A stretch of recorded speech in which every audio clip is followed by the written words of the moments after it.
In the quiet hills beyond Jerusalem lies the village of Bethany.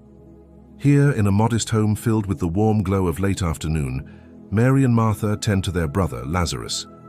He is gravely ill. As hope fades, a messenger is sent with an urgent plea, a whisper carried on the wind. "Lord, the one you love is sick." When the news reaches Jesus, he pauses. His disciples watch, sensing the weight of the message.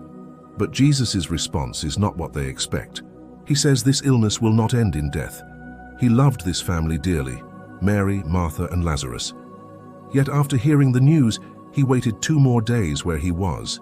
He told his disciples, "It is for God's glory, so that the Son of God may be glorified through it." Finally, he turns to his followers and declares his intention to return to Judea. They protest immediately. "Rabbi," they say, "a short while ago the Jews there tried to stone you, and yet you are going back." They remember the danger, the anger, the stones raised in fury. But Jesus answers them with a calm resolve.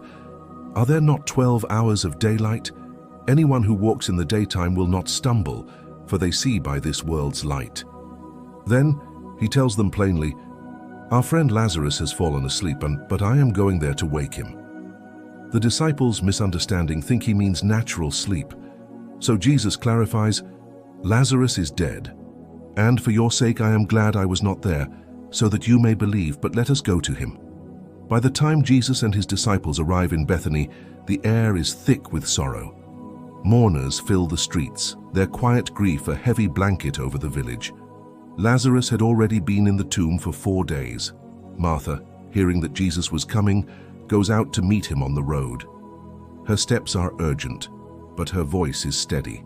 "Lord," she says, the words catching in her throat, "if you had been here, my brother would not have died." Yet even in her pain, a flicker of faith remains. "But I know that even now God will give you whatever you ask." Jesus looks at her, his gaze piercing through her grief. "Your brother will rise again."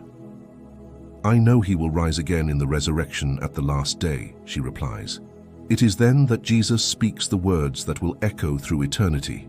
"I am the resurrection and the life. The one who believes in me will live even though they die, and whoever lives by believing in me will never die. Do you believe this?" Martha looks into his eyes, her own faith solidifying in that moment. "Yes, Lord," she affirms. "I believe that you are the Messiah, the Son of God who was to come into the world." Martha returns to the house and quietly tells her sister, "The teacher is here and is asking for you." When Mary hears this, she gets up quickly and goes to him. The mourners who were with her, thinking she was going to the tomb to weep, follow her. Mary reaches Jesus and falls at his feet, her body racked with sobs. Through her tears, she repeats her sister's painful refrain, "Lord, if you had been here, my brother would not have died." When Jesus sees her weeping and the mourners who had come along with her also weeping, he is deeply moved in spirit and troubled. "Where have you laid him?" he asks. "Come and see, Lord," they reply. As they walk, surrounded by the sounds of sorrow, Jesus weeps. A single tear traces a path down his face. It is a moment of profound human grief. Seeing this, some of the onlookers whisper, "See how he loved him," but others are skeptical, their words laced with doubt. Could not he who opened the eyes of the blind man have kept this man from dying? They arrive at the tomb. It is a cave with a large stone rolled across the entrance, sealing it shut. A holy quiet descends as Jesus gives a command, "Take away the stone." Martha, practical and protective, objects. "But Lord," she says, "by this time there is a bad odor, for he has been there 4 days." Jesus turns to her, his voice gentle but firm. "Did I not tell you that if you believe you will see the glory of God?" So they roll the stone away. Dust motes dance in the column of light that pierces the darkness of the tomb. Jesus lifts his eyes to heaven. "Father," he says, his voice clear and confident, "I thank you that you have heard me. I knew that you always hear me, but I say this for the benefit of the people standing here, that they may believe that you sent me." The crowd holds its breath. Then Jesus fills his lungs and cries out in a loud voice, a command that reverberates through the very bedrock, "Lazarus, come out!" For a moment, There is only silence. Then a shadow shifts in the dark entrance of the tomb. A figure, bound from head to foot in strips of linen with a cloth around his face, steps out into the light. A gasp ripples through the crowd. Jesus looks at the stunned family and friends. "Unbind him," he says, "and let him go." They rush forward, their trembling hands unwrapping the grave clothes, freeing the man who was dead. The linen falls away, and Lazarus, alive and whole, stands before them. In that moment, everything changes. Seeing this undeniable miracle, many of the people who had come to visit Mary put their faith in Jesus. But not everyone is moved to belief.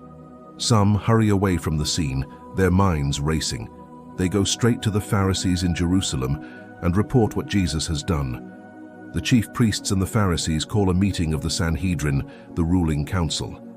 Panic fills the cold stone chamber. "What are we accomplishing?" they ask one another. "Here is this man performing many signs. If we let him go on like this, everyone will believe in him, and then the Romans will come and take away both our temple and our nation." Then Caiaphas, the high priest that year, stands up. His voice cuts through the panicked chatter. "You know nothing at all," he declares. "You do not realize that it is better for you that one man die for the people than that the whole nation perish." In saying this, he prophesied, speaking beyond himself. He was foretelling that Jesus would die for the Jewish nation, and not only for that nation, but also to gather into one the scattered children of God. From that day on, the council plotted to take his life.